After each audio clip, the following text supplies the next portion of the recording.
ਅੱਜ ਦੀਆਂ ਖਬਰਾਂ ਵੱਲ ਆਈਏ ਤੇ 21 ਜਾਣੇ ਬੀਜਿੰਗ ਚਾਈਨਾ ਦੇ ਹਸਪਤਾਲ ਦੇ ਵਿੱਚ ਜਿਹੜੀ ਆ ਅੱਗ ਦੀ ਭੇਂਟ ਚੜ ਗਏ ਹੈਗੇ ਆ। ਬਾਕੀ ਲੋਕ ਛਾਲਾਂ ਮਾਰ ਕੇ ਦਰਜਨਾਂ ਦੇ ਕਰੀਬ ਲੋਕ ਛਾਲਾਂ ਮਾਰ ਕੇ ਬਚੇ ਹੈਗੇ ਆ। ਕਹਿੰਦੇ ਪਈ ਚਾਈਨਾ ਦੇ ਬੀਜਿੰਗ ਚੈਂਗਫਿੰਗ ਹਸਪੀਟਲ ਦੇ ਵਿੱਚ ਅੱਗ ਲੱਗ ਗਈ, ਜਿਹੜਾ ਉਹਦਾ ਈਸਟ ਵਿੰਗ ਸੀਗਾ। ਤੇ ਅੱਗ ਲੱਗਣ ਤੋਂ ਬਾਅਦ ਜੋ ਬਹੁਤ ਵੱਡੀ ਗਿਣਤੀ 'ਚ ਲੋਕਾਂ ਦੀ ਮੌਤ ਹੋ ਗਈ। 71 ਦੇ ਕਰੀਬ ਪੇਸ਼ੈਂਟਸ ਨੂੰ ਰੈਸਕਿਊ ਵੀ ਕੀਤਾ ਗਿਆ। 21 ਜਣਿਆਂ ਦੀ ਕਨਫਰਮੇਸ਼ਨ ਹੋ ਚੁੱਕੀ ਆ, ਮੌਤ ਹੋ ਗਈ ਹੈਗੀ ਆ। ਬਹੁਤ ਸਾਰੇ ਜਿਹੜੇ ਫੱਟੜ ਵੀ ਹੋਏ ਹੈਗੇ ਆ। ਬਹੁਤੇ ਕਹਿੰਦੇ ਜਿਹੜੇ ਹਸਪਤਾਲ ਬਿਲਡਿੰਗ ਸੀਗੀਆਂ ਉਹ ਬਿਨਾਂ ਪਾਵਰ ਤੋਂ ਸੀਗੀਆਂ ਟਿਊਜ਼ਡੇ ਰਾਤ ਨੂੰ। ਕੁਛ ਕੁ ਵਿੰਡੋਜ਼ ਉਹਨਾਂ ਦੀਆਂ ਇਲੂਮੀਨੇਟਡ ਸੀਗੀਆਂ ਫਲੈਸ਼ ਲਾਈਟਸ ਦੇ ਨਾਲ। ਜੋ ਬਾਹਰ ਦਾ ਪਾਸਾ ਹੈਗਾ ਬਿਲਡਿੰਗ ਦਾ ਉਹ ਟੋਟਲੀ ਕਾਲਾ ਕੀਤਾ ਹੋਇਆ ਸੀਗਾ। ਸੋ ਪੁਲਿਸ ਕਾਰਸ ਦੇਖੀਆਂ ਜਾ ਸਕਦੀਆਂ ਸੀ ਉੱਥੇ ਇੰਨੀਆਂ ਵੱਡੀ ਗਿਣਤੀ ਦੇ ਵਿੱਚ ਇਕੱਠੀਆਂ ਹੋਈਆਂ ਸੀਗੀਆਂ। ਸੋ ਇਹ ਬੜੀ ਮਾੜੀ ਖਬਰ ਜਿਹੜੀ ਆ ਚਾਈਨਾ ਤੋਂ ਆ ਰਹੀ ਹੈ ਜੀ। ਅਗਲੀ ਕਰੀ ਗੱਲ ਕਰਦੇ ਜਾਈਏ, ਸਵੇਰੇ ਆਪਾਂ ਗੱਲ ਕਰਦੇ ਸੀ ਡੋਮੀਨੀਅਨ ਵੋਟਿੰਗ ਸਿਸਟਮ ਤੇ ਫੌਕਸ ਨਿਊਜ਼ ਦੇ ਨੈਟਵਰਕ ਦੇ ਦਰਮਿਆਨ ਜਿਹੜਾ ਇੱਕ ਡੈਫੇਮੇਸ਼ਨ ਦਾ ਕੇਸ ਚੱਲ ਰਿਹਾ ਹੈ। ਉਹਨਾਂ ਨੇ ਆਊਟ ਆਫ ਕੋਰਟ ਸੈਟਲਮੈਂਟ ਐਲਾਨੀ ਆ।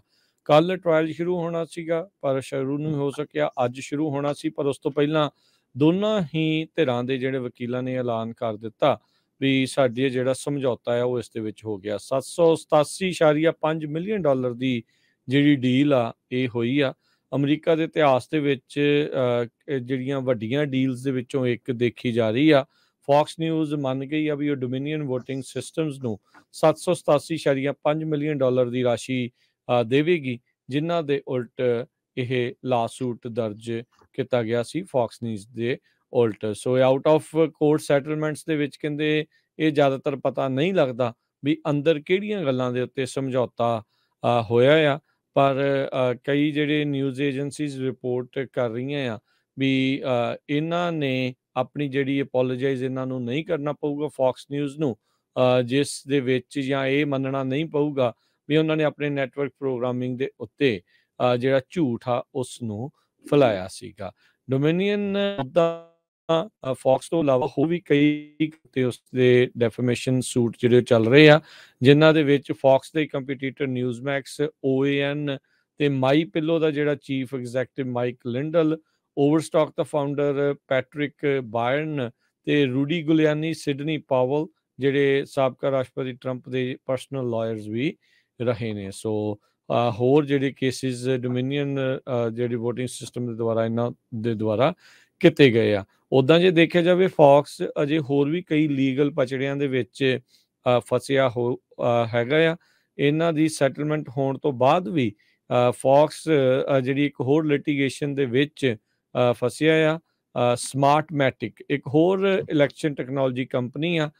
ਇਹਨਾਂ ਨੇ 2.7 ਬਿਲੀਅਨ ਡਾਲਰ ਦਾ ਡੈਫੇਮੇਸ਼ਨ ਲਾਸੂਟ ਫੌਕਸ ਉਲਟ ਫਰਵਰੀ 2021 ਦੇ ਵਿੱਚ ਜਿਹੜਾ ਉਹ ਦਰਜ ਕਰਵਾਇਆ ਸੀਗਾ। ਸੋ ਇਹ ਨਿਊਜ਼ ਨੈਟਵਰਕ ਦੇ ਉੱਤੇ ਇੱਕ ਵਾਰੀ ਫਿਰ ਇਹਨਾਂ ਨੇ ਵੀ, ਸਮਾਰਟਮੈਟਿਕ ਨੇ ਵੀ ਇਹੀ ਦੋਸ਼ ਲਾਏ ਆ ਵੀ ਆਪਣਾ ਬੋਗਸ ਨੈਰੇਟਿਵ ਤੇ ਗਲਤ ਇੰਪਲੀਕੇਸ਼ਨਸ 2020 ਦੀਆਂ ਇਲੈਕਸ਼ਨ ਦੇ ਬਾਰੇ ਜਿਹੜੀਆਂ ਉਹ ਦਿੱਤੀਆਂ ਸੀਗੀਆਂ।